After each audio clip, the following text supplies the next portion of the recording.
Consciência no cotidiano.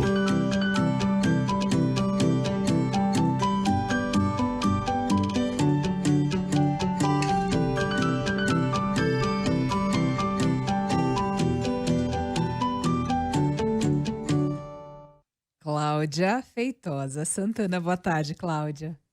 Boa tarde, Petra. Boa tarde, nossos ouvintes. E a Júlia, né, que está com a gente hoje. Julinha Castelo, nossa produtora doce, inovadora. Tem até um quadro lá com a Tânia Morales, essa menina.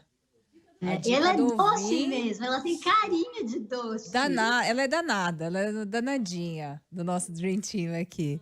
Cláudia, hoje a gente vai falar sobre um tema. Vamos colocar a vinheta polêmica. Vira e mexe, consciência no cotidiano. Polêmica. A gente solta e vai embora. Vamos lá. Antes, não na véspera. Como é que é? Por isso que a gente faz uma semana antes e não na véspera do dia. Pois é, porque semana que vem tem Dia das Mães, né? E hoje a gente vai falar aqui no nosso quadro Consciência no Cotidiano sobre maternidade, ser mãe.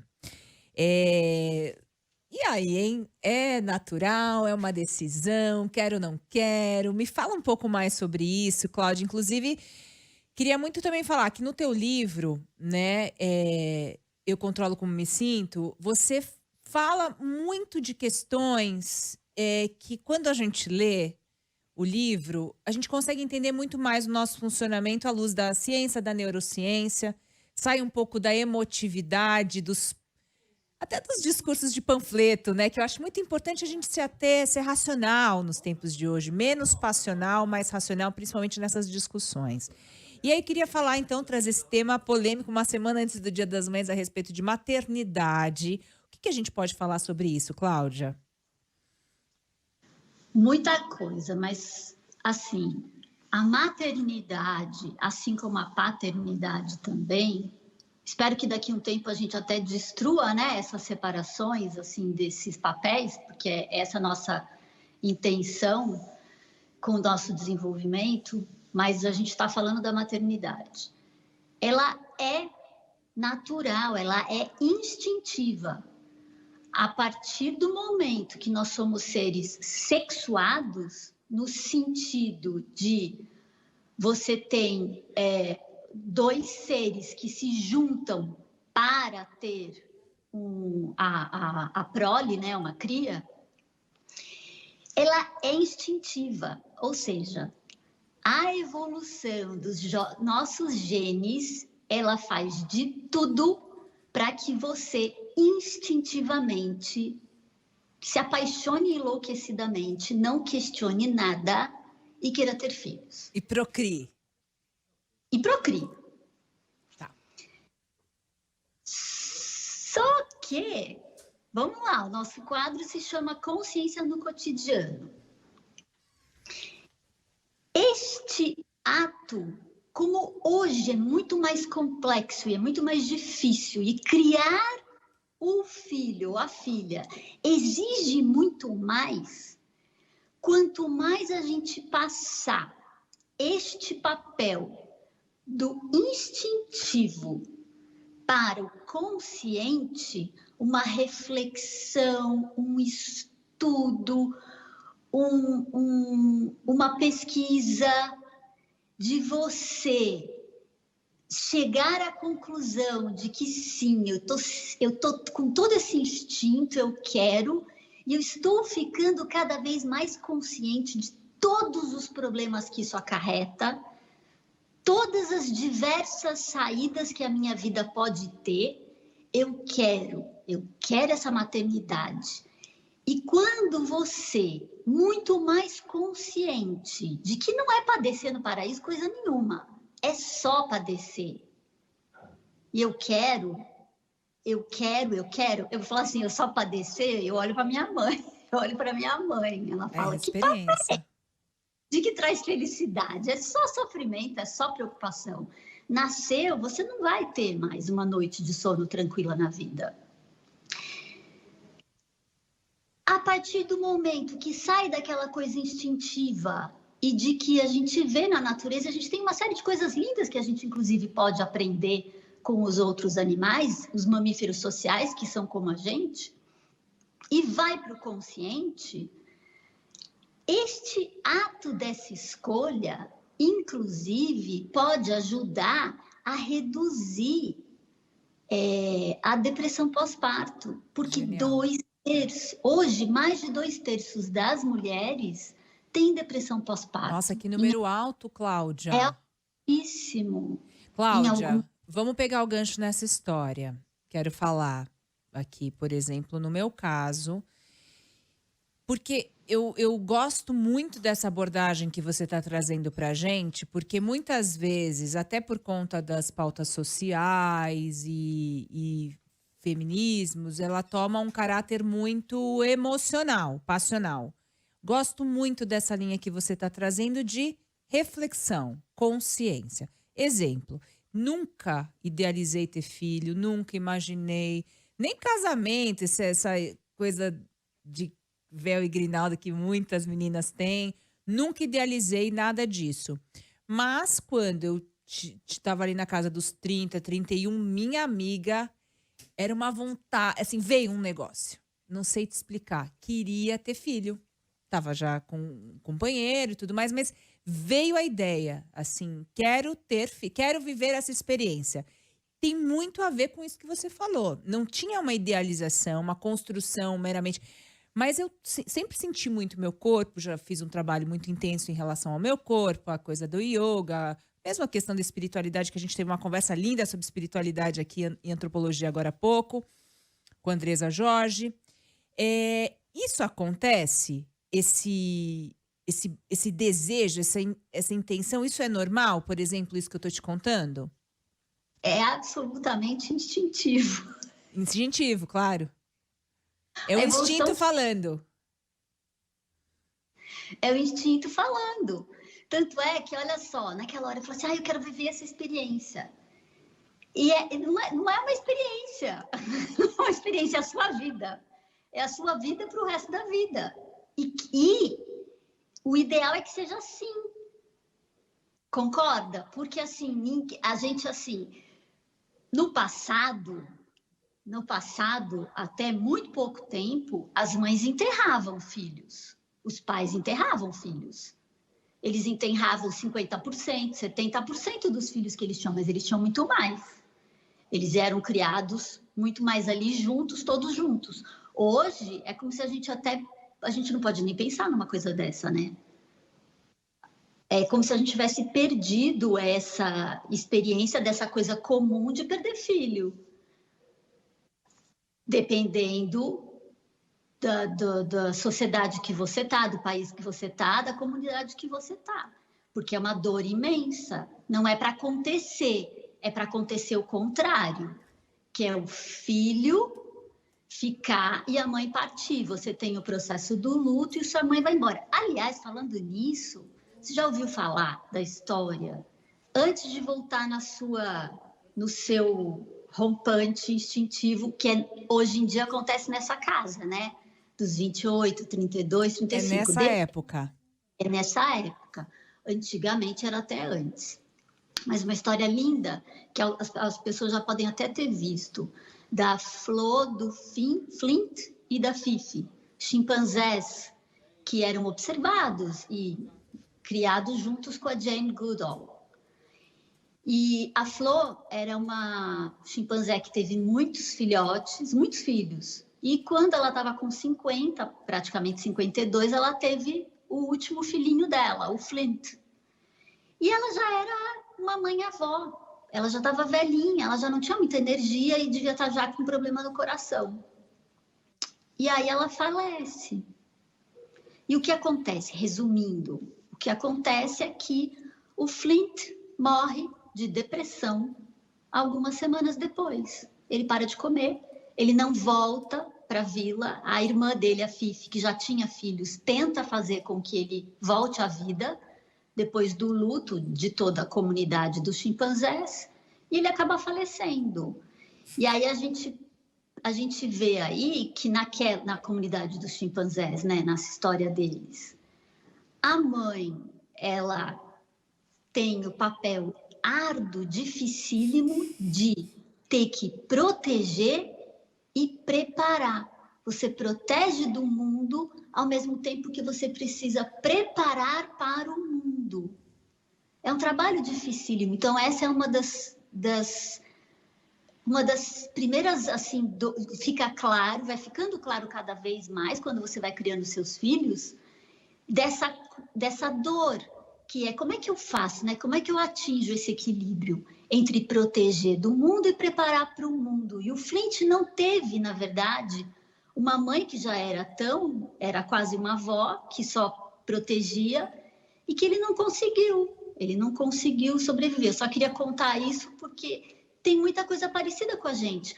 Quantas crianças não caem doentes quando um avô, uma avó que tem muito contato, muita proximidade, ou até mesmo os pais, quando acontece uma tragédia dessa?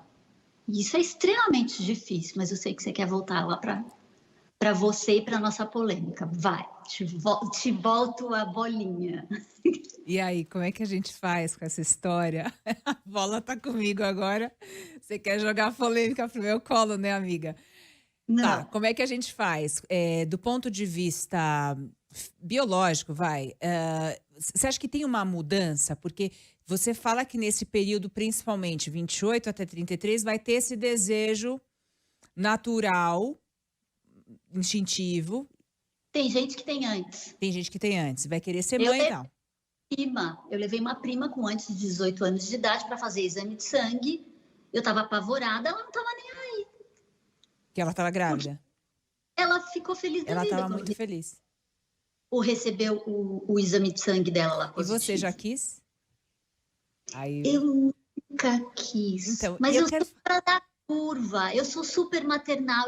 Eu acabo jogando meu instinto materno para uma série de pessoas. Eu posso até sufocar outras pessoas. O meu instinto materno. É uma mãe em potencial. Mas deixa eu te falar. Mas está cada vez mais essa discussão de não quero ter filhos.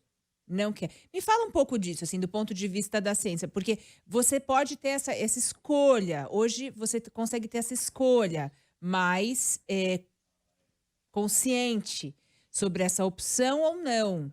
Mas que tem o instinto, tem. É isso que é bonito da gente explicar. É isso que você quer me dizer?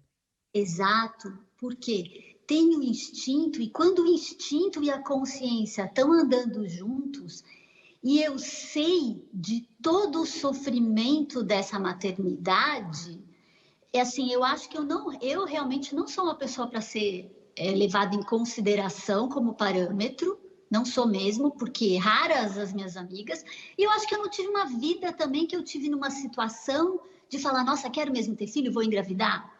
Não cheguei assim, então eu não sou um parâmetro.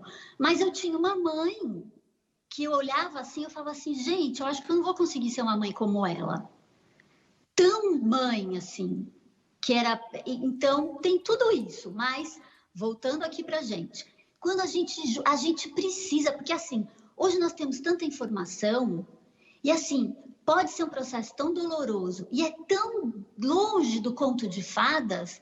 Porque quanto maior o conto de fadas do eu tô grávida, porque quando tá grávida, às vezes se sente linda, maravilhosa, né? Eu não, amiga, eu não. Eu me senti horrorosa, grávida, foi terrível. Mas amei, eu amo ter filho, eu poderia ter uns 10.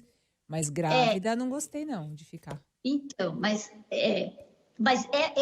o doloroso também faz parte disso. No processo. Eu posso sentir doloroso, senão a gente teria 10, 15, 20. Eu paro na rua com qualquer criancinha, eu quase que quero levar para casa, assim, de tão... São lindos, né? São lindos justamente por causa da evolução, ele faz com que ele seja lindo, senão... Você quer comer a criança, né? A coisa mais linda do mundo. Exato. Então, essa dificuldade, voltando aqui no mãe, o transbordar das duas aqui. Porque a gente tem isso. Mas quando a gente junta essa quantidade de informação, a primeira coisa que a gente ganha é assim, eu quero ser mãe, mas eu posso escolher a hora de ser mãe.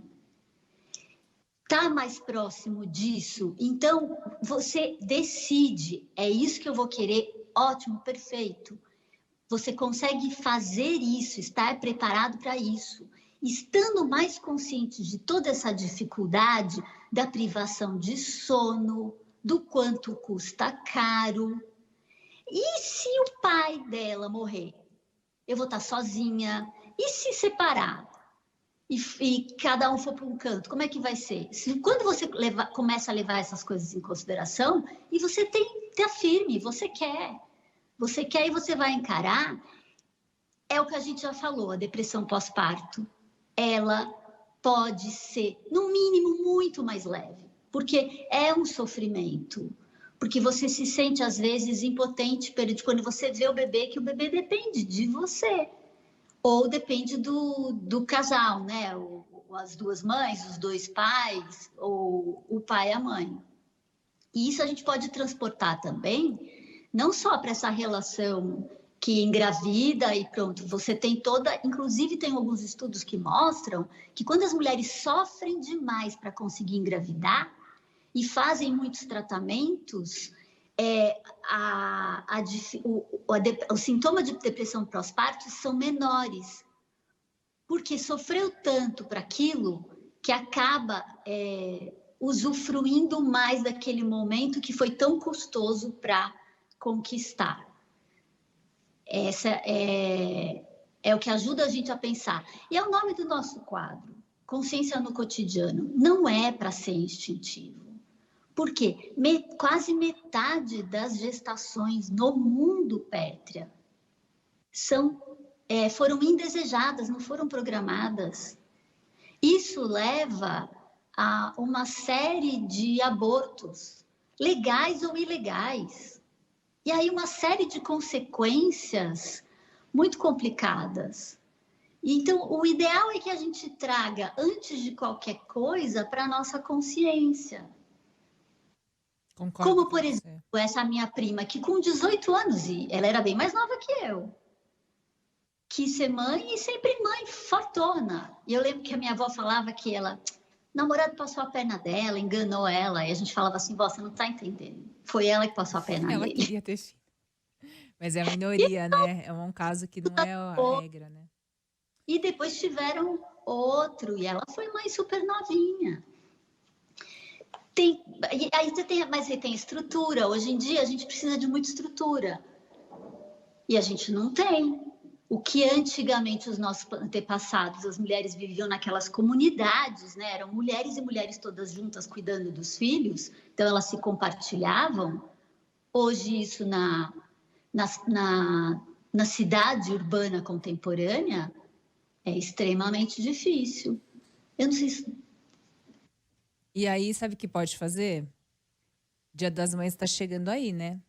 Pode pegar o consciência no cotidiano, não, porque é o quadro, né? Eu controlo como eu me sinto, falar assim, olha, mami, dá uma lidinha aí no livro, né, Cláudia?